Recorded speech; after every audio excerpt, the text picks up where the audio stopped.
everyone in Teach 261. This is my artifact project, and I chose Penzu to use for my artifact project. I'm not for sure if anyone read my week 2 discussion post, but I really raved about this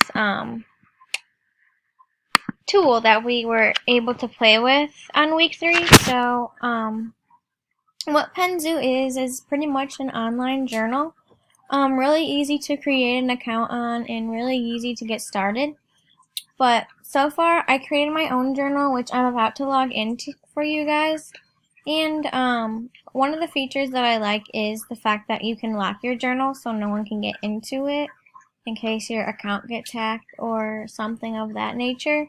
So you always feel safe knowing your thoughts and ideas are kept private. You can also do a hint for your password, which I like because I tend to forget my password sometimes. So I'm gonna start off about why I like Penzu. So I'm gonna do a tour first. So I kind of created my little journal entry and I labeled it in the heading. And this is when you can lock or unlock your entry. Right now it's unlocked because I'm using it. But if you want to lock it, that's when you have to log in with your password again. But this is just kind of like a standard Word or Google Doc. It gives you the font, the size, italicized, bold, all this good stuff, bullet points, indent. And it also gives you that label underneath. So it really would help students understand what to use because it does give them that little hint on what button is which.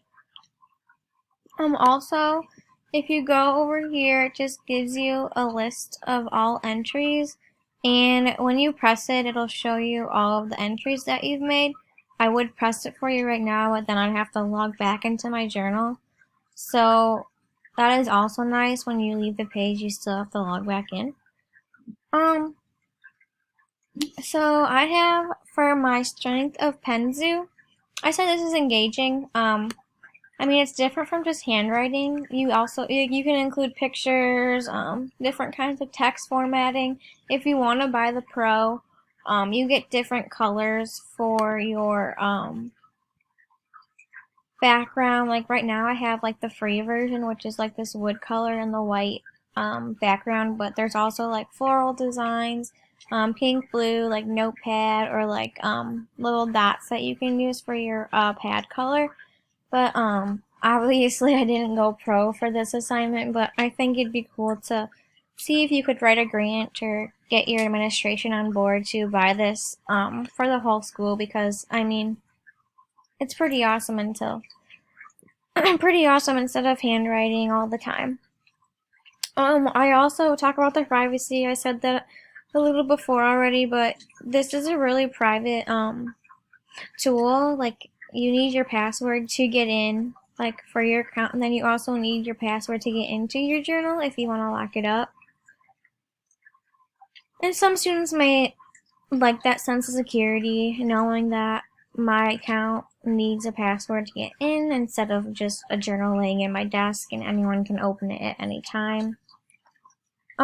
This is also nice. I was nervous because I was going to put privacy in the weakness column, but then I learned that you can share your journal entry via link or email.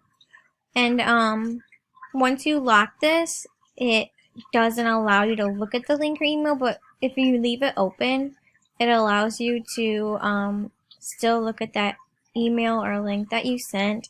So, for example, if a student sent you a entry with their block unlocked, you're able to go click on the link through your email and it should pull up for you. If it's locked, we know why. You could not see it, so it's kind of like Google Docs if you can only edit only or view only. And then I like it because it's paperless. Some students kind of get unorganized with their paper, so they tend to lose papers or lose their journals. So with this, it's all right in front of us. I really enjoy the fact that students can just hop on and not have to shuffle through their desks to find their journals, because sometimes that can be stressful on them. Automatic save. As soon as you type something, it does an automatic save in your journal, saved for 14 minutes ago, but you can press save now. And it'll save. It's kind of just like Google Docs, which is really cool, but you kind of get more of a journal feel, I feel like, when you use Penzu. Suggested prompts. So you can go to this little light bulb, and it has prompts for you, or cute little quotes. So let's try and see if I can find one. Remember a time when you were amazed and write about it? So, I mean, you could even use this for like, okay, students, hop on your iPads or Chromebooks and start choosing a prompt that you would like to write about, because then you give them a choice when it comes to writing, so they might enjoy it more than rather it being forced. So I think that is like, if you have free time, like hop on Penzu, choose a prompt, and write. So it's kind of like a quick and easy way, and sometimes kids get frustrated when they think of when they think of what they're going to write about, because they never come up with a good idea, or it takes too long to pick something. So when you like shuffle it and you find one that seems interesting, you just go for it. Time capsule. I thought this was really cool when I figured this out. So you can send this to yourself, like a time capsule. So like I can have it sent to me monthly. Let's do lucky number 7, the 7th of each month, and it'll send me via email like what I wrote. So it's like a good like reflection or motivation or positive piece to look back on. And the only weaknesses I've really seen in Penzu was I know for me, when I write notes on paper versus typing, I tend to remember what I wrote more when I use handwriting. So I see that as kind of an issue, but since it's journaling, we don't really have to remember what we wrote, we just have to express our thoughts.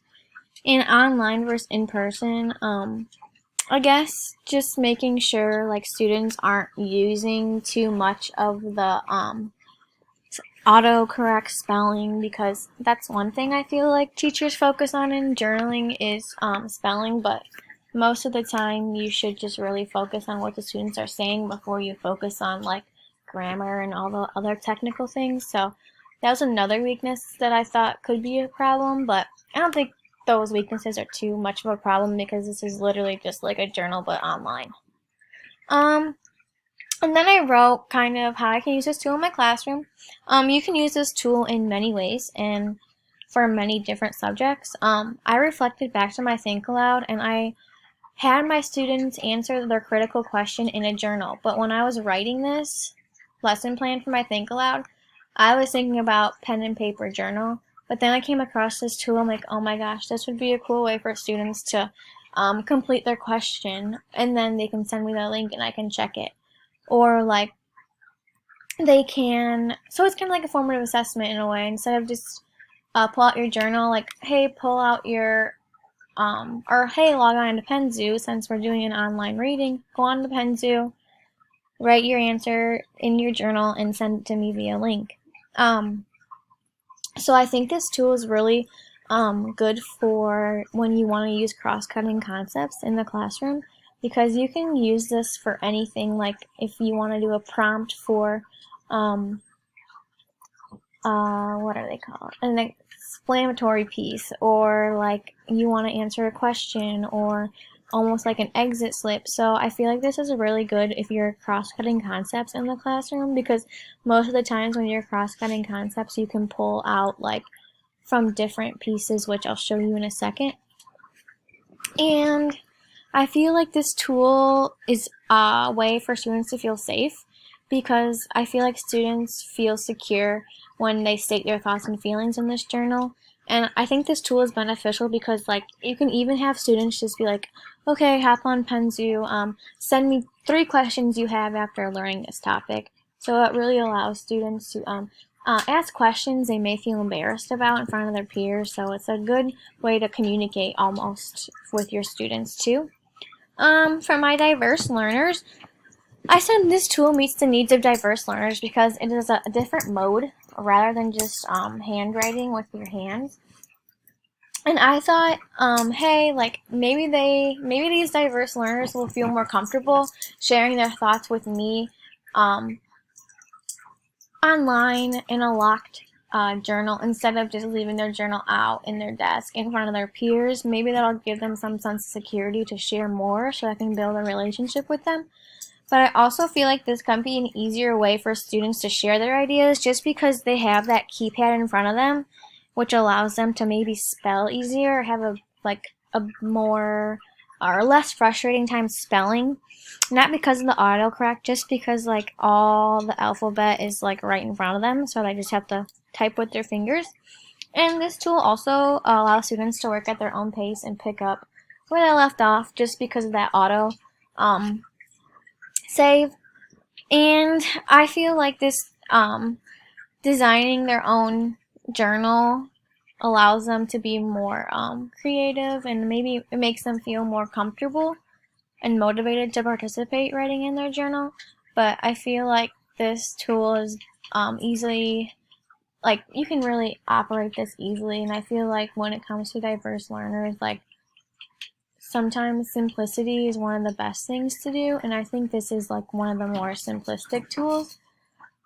So going back to the cross-cutting concepts, I really think that this tool is great for that because it allows students to really use the same tool for different subjects.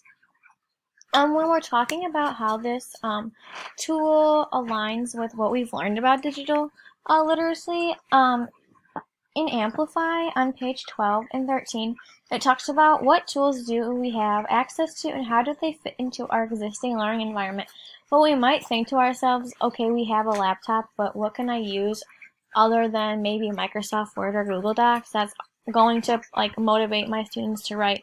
Well, that's where Penzu comes in. Like, we have technology, but like the book says, we need to figure out like how we can use the technology in a way that fits in with our learning environment.